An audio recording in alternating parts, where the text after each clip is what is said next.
Well, it's a Strouf Show extra, joined by my good friend Kane Pitman, one of the best on the Bucks beat, all the way in Melbourne, Australia. Kane, obviously been a few weird months, man. How is everything on your end? It's okay. I've just been staying at home like a lot of people around the world. But yeah, I didn't expect. I actually thought when I was in Milwaukee, this would be about the time I would maybe come home. Okay. I'd be waiting for that parade, waiting for that awards night, and then come home. It was similar last year. I came home pretty much to this day last year. So yeah, a little bit strange, unexpected. Definitely. So, Kane, before we jump into the NBA restart, everything on the Bucks sphere, your story is a really interesting and cool one. So, if you don't mind, I want to jump into that a little bit. Obviously, you're a big NBA fan, now a writer. You cover the Bucks beat, like I mentioned. How did this all start? Explain kind of your story and how you got intertwined with the Milwaukee fabric, if you will, all the way in Melbourne. Yeah, so I became a Bucks fan going back to 2001. I always joke about this. I say that there's no such thing as a Bucks bandwagon fan, but if there was, maybe it was me because the first NBA games I watched were in that playoff run, that Eastern Conference Finals run. So I really liked Ray Allen. So that was around the time I was 10 at the time, 10 years old. So that was when I was like, this NBA stuff's pretty cool. There wasn't a lot of coverage here in Australia at all. So I jumped on the Bucks. I watched a lot of losing basketball for about 15 years. And then a couple of years ago, I was fortunate enough to, with Cream City Central, I was doing a bit of writing for a few different blogs. Yeah. Definitely did some work with you guys, which was cool and sort of an introduction for me. And, probably now, if I looked back and read it, it's probably embarrassing to see. But it was a great starting point. And from there, I was fortunate enough to get a couple of other roles and move to Milwaukee and try and make something of it. So it's all been out of my own pocket, and I don't have a full-time job yet, but it's certainly become a full-time career, that's for sure. And you're doing work with all sorts of outlets, right? I know you do the Locked On Bucks podcast. You do some work with ESPN Australia, if I'm not mistaken. So what are all the outlets that you do work with? Because there are too many to name on my end.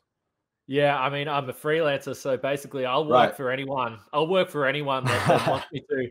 I actually even last season when I was in Milwaukee, I did a match report for the Orlando Sentinel. So they actually could have hired me to come back to the bubble. The Orlando Sentinel could have paid me to go over there. But yeah, I'm at the point like I don't have full-time work, so I'm willing to write for anyone. But Pick and Roll is a really, really big basketball resource in Australia, so I do a lot of work with those guys. And ESPN Australia is probably the main one at this point. And as you mentioned, Locked On Bucks is a daily commitment. So yeah, it's I'm pretty much always busy. It's been an interesting last couple of months, that's for sure. Same for everyone. Oh, right. Sports, but it's still fun. It's fun.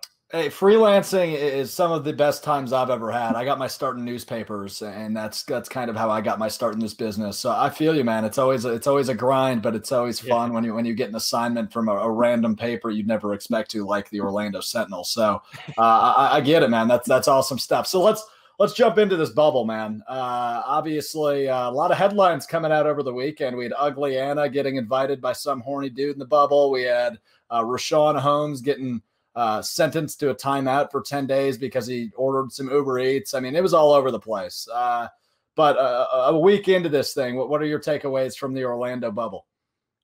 Well, I say this with a little bit of caution, but it seems to me that with these protocols and rules that they have, that you should at least have a little bit of confidence that they've got everything in place to hopefully make this work. Now, right. if I'm a Bucks fan, and one of my players is forced to quarantine for 10 days because he's walked out the door to get Uber Eats, you're going to be pretty pissed off, right? You're going to be pretty damn annoyed about that. So, listen, it's kind of scary when you see that, but at the same time, they've got to do it. They've got to put these protocols in place, and this is the only way this thing is going to work. So I think the fact that we've seen a couple of positive tests while in quarantine, they haven't joined the bubble is a good thing. Not the positive test, that's obviously a bad thing. Well, but the fact that it hasn't gone into the bubble, and that's the thing that's going to hopefully keep this thing rolling. Yeah, I mean, you mentioned it, right? Russell Westbrook and James Harden yet to get to Orlando. James Harden, as far as I'm aware, hasn't tested positive. Russ obviously has, but hopefully they're good to go come that July 31st kickstart. So Milwaukee, obviously the first seed in the East, they've got a 6.5 game lead. They're looking pretty. I mean, it's almost a lock, knock on wood, that team will be the 1 seed in the East. But 4 months away from each other, the chemistry has to be affected at least to some degree when they take the court officially on July 31st, right? Yeah, I think so. And it was interesting. We had George Carl on Locked On Bucks yesterday, and I asked him from a coaching point of view, how do you try and bring these guys back in such unprecedented lead up? And really, they only started 5-on-5 basketball 2 days ago. So, right, and we're talking that they're playing a scrimmage game against San Antonio in a week, and then playing regular season games, which for the Bucks is they're in a luxurious position of that basically being a preseason, as you pointed to. So they're in a good spot in terms that they have the advantage of being able to experiment a little bit and legitimately ease these guys back into basketball shape. And you could extend that to the first round. Let's be honest, I don't think the Bucks are going to have any concerns there. So they've got a nice period of time to get back into it. The players themselves, they're telling us that chemistry won't be a problem. I think the benefit they do have is that this team actually likes each other. Right. And I think if you're going to be stuck in a bubble, you have to get along with your teammates and have those relationships. And the Bucks, I've never seen anything like it. Those guys from top to bottom love playing with each other and love spending time together. So I think that's going to be a plus. No, we've all had shitty roommates, Kane. So I imagine the Disney resort, 4-star resort, type style could be a little bit worse as they just suffer down there in Orlando. But Kane Pitman, my guest, host of Locked On Bucks podcast, does content and writing on the Bucks for a bunch of different outlets. One of the best in the business, excuse me. But going back, looking at this bubble restart that's coming, what do you think is going to be the game plan for Coach Bud? Obviously, we hear some of the rumblings that maybe Giannis will only play 20 minutes in these 8 lead-up games to the playoffs. Do you think there's a particular right way to go about this? No, I don't know. I don't think anyone knows. But the one thing I will say is that when other teams talk about easing their starters back into it, they're probably talking about those guys playing the amount of minutes that these Bucks starters play every night. They've only got 2 players that play over 30 minutes a game, and it's only just over 30. I believe Giannis, off the top of my head, I think Giannis is playing 30.9 minutes per game, and Chris Middleton's playing 30.1. Yep. So I mean, these guys were basically resting on a nightly basis. So yeah, you have to be careful because the worst thing that can possibly happen for this Bucks team is, maybe a soft tissue injury in these 8 games, whether it's a hamstring, something like that. Mm-hmm. As you said, knock on wood, but that doesn't happen. But yeah, you have to be a little bit careful. Again, the Bucks, I think they would have to go 0-8, and the Raptors would have to go 8-0 or something like that for them to lose the number 1 seed. Of course, when the season went down, we were keeping an eye on the Lakers for home court through the NBA Finals. Doesn't matter. So, the Bucks can experiment.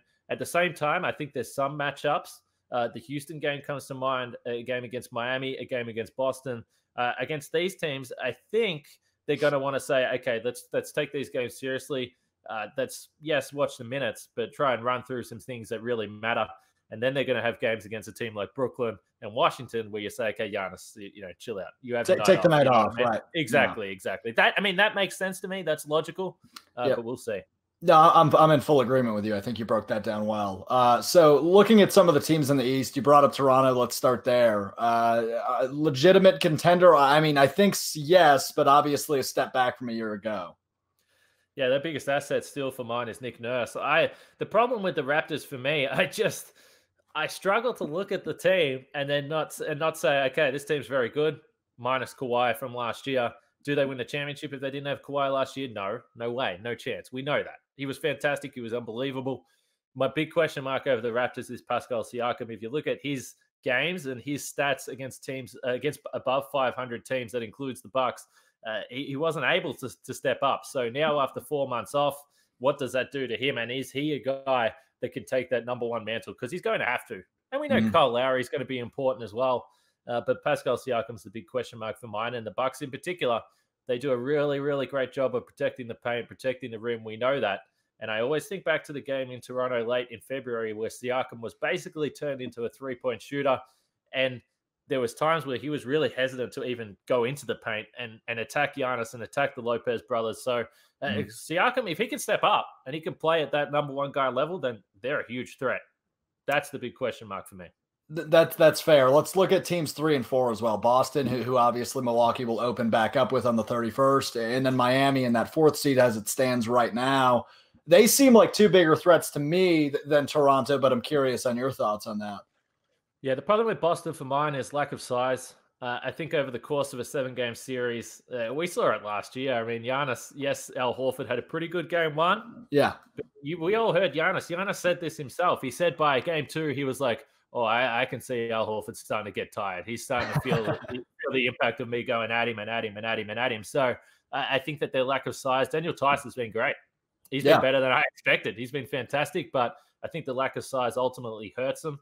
The positive for the Celtics is they've got guys on the wing. They're really, really damaging with Tatum and Jaylen Brown and Gordon Hayward. And then Kemba Walker's been a guy that's given the Bucks problems in the past. Yeah, they haven't been able to figure him out this year, it seems, Kemba. It's difficult. We know the way they play the pick and roll. If it's Eric Bledsoe, for instance, he'll try to go over the screen. They'll let Kemba Walker sort of move into that mid-range jump shot or that long-range jump shot. So he's a difficult guy to stop for them. So the Celtics are a concern, but I think ultimately Giannis, that's a series where you could see him average – like 36, 37, and 18 rebounds. Yeah. Miami, the team the Bucks haven't beaten. And defensively, again, coaching is a big plus for them. Eric Spoelstra is elite. Defensively, they'll try different things. They'll throw zone at the Bucks. They'll throw immediate double teams at Giannis. So they'll try a bunch of different things. I think Bam Adebayo, question mark again. What can he do? He's been fantastic defensively. Oh yeah. How does he run the offense? Is Jimmy Butler going to be able to carry this team? The young guys, Duncan Robertson, Kendrick Nunn, are they going to step up in the playoffs? There's a question mark over the Heat, but they're talented for sure. So of those 3, I'm in the Miami train. Who do you think is the biggest threat to the Bucks' success as we get to this Orlando bubble? Yeah, I think. Well, it's funny because we haven't mentioned Philadelphia. They're obviously in the. I guess right. They're on the outside looking in, but. Any team in the East, go ahead. Yeah, I mean, maybe it's still Philadelphia, although I do like the Bucks' ability to stop them defensively because the Sixers, we know, with Embiid and Simmons, like to do a lot of their work inside. Embiid has been really turned into a 3-point shooter against the Bucks. I think if you do that, I like your chances. So I think it's still probably Boston, and the only reason I say that is because of the options they have. I mean, they got 4 different guys that can get 30 points on any given night. There's not many teams that can say that. And you only need 1 or 2 of them to go off each game, and you find yourself in a battle. So those guys probably on the Celtics are the only reason I say they could be a team. And the way I just listened to you 3 minutes ago, pick them apart, it sounds like you're pretty confident in Milwaukee, assuming things go well, COVID tests continue to be negative. This is their East as it has been all year long. I think so. And again, I mean, we base this knock on wood. Yeah. I mean, we base this on the 65 games we watched, right? I mean, to me, the Bucks have clearly been the best team. The defense, we always talk about defense in the playoffs. The defense is historic. So I like the Bucks to get through the East. But again, I go in understanding that how does a guy like Chris Middleton come back from this break? How does George Hill? Is he still a 50% 3-point shooter? It's just, I think there has to be some anxiety coming into it for sure. No doubt about it, right? Because Chris could have an off night, especially once we get to playoff time. And it could be, I mean, you have no idea how this 4.5 month break is going to impact things. Kane Pitman, my guest. A few more for you, Kane. I want to look at the Western Conference. You mentioned the Lakers, who obviously, if there were still home courts to be played on, they'd be in that race with the Bucks. The other LA team, obviously, the Clippers right behind them. Some of those top Western Conference teams, break them down for me. Yeah, it's interesting. I've thought the Clippers all season long are more of a threat than the Lakers. I agree.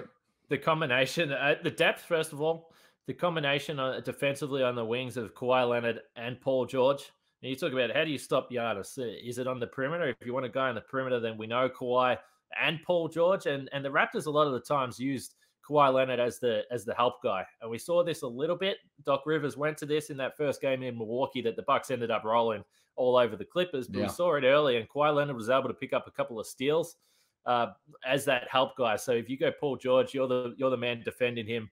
In this situation, Kawhi Leonard comes in there. We know he's got those ridiculous hands. He gets his hand in there. He just basically wrenches the ball away from you. So the Clippers defensively are a little bit scary.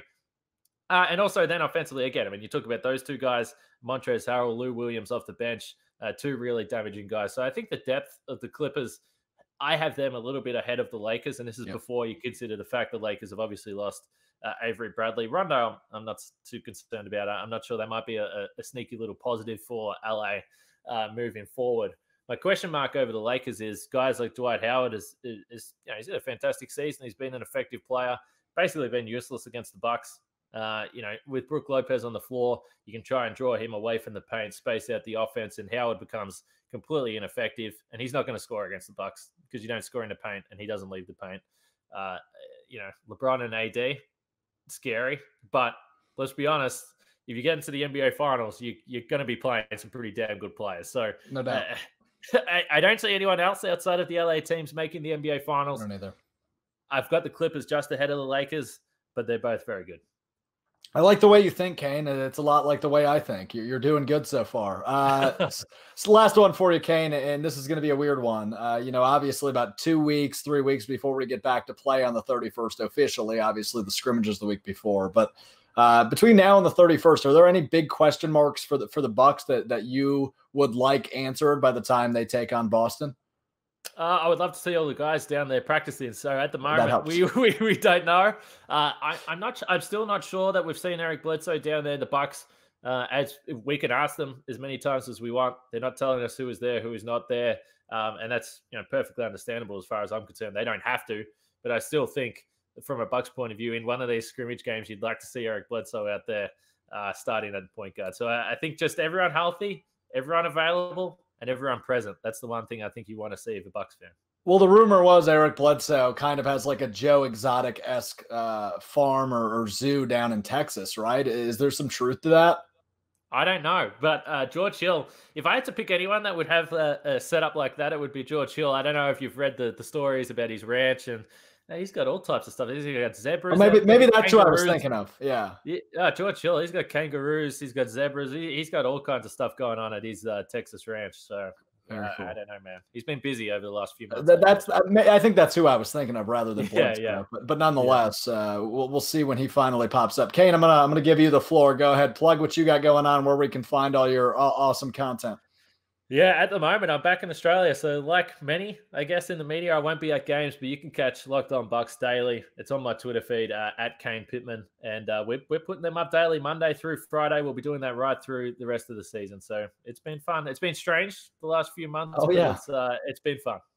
Well, really fun to talk to you, my friend. You've got some of the best insight in the game, so we really appreciate you taking a few minutes out of your Thursday morning, my Wednesday night, to drop by and chat some Bucks basketball. Yeah, anytime, man. Like I said, I used to do some stuff with you guys, so I appreciate your coverage as well. Well, the door is always open, my friend. Thanks again.